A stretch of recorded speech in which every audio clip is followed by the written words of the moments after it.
J'ai 2 ou 3 minutes pour vous présenter rapidement et dire à monsieur le sénateur que ça fait 160 ans que le Sénat s'intéresse aux abeilles, puisqu'il y a 160 ans, le marquis de Hautpoul, grand référendaire au Sénat, avait signé la charte qui nous permet aujourd'hui, Société centrale d'apiculture, de travailler dans le cadre du jardin du Luxembourg. Quel travail on y fait? Eh bien, écoutez, on forme des apiculteurs et je pense que dans l'esprit de cette journée, la formation, mais pas uniquement la formation pour produire des kilos de miel. Moi, j'entends beaucoup parler en fait de l'abeille domestique et je pense que le rôle d'une société savante comme la Société centrale d'apiculture, eh bien, le rôle c'est de former des gens à réfléchir non seulement à l'abeille domestique, bien sûr, parce que c'est notre modèle, mais aussi à tous les pollinisateurs, les abeilles sauvages, les bourdons dont on a parlé aujourd'hui. Aussi à réfléchir sur les fleurs, les arbres. Je pense que l'agroforesterie est un thème qui va beaucoup nous passionner. C'est certain qu'on va en reparler avec vous. Et voilà, en fait, nous, aujourd'hui, c'est une association de 700 personnes.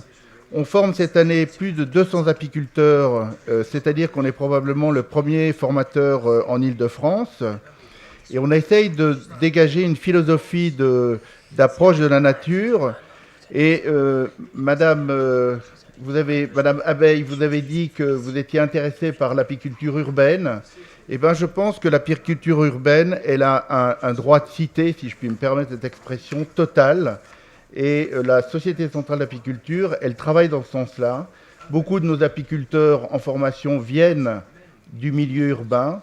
Et en fait, le milieu urbain, c'est un milieu passionnant parce que les surfaces planes sont remplacées par des surfaces en hauteur.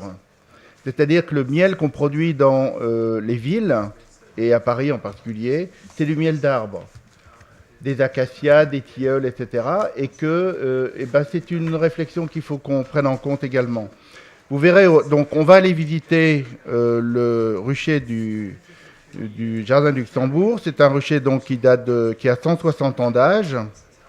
La version actuelle que vous allez voir a été inaugurée par M. Poher en 1991. Vous allez voir, il y a des toits hexagonaux, il y a tout un design qui a été fait à ce moment-là.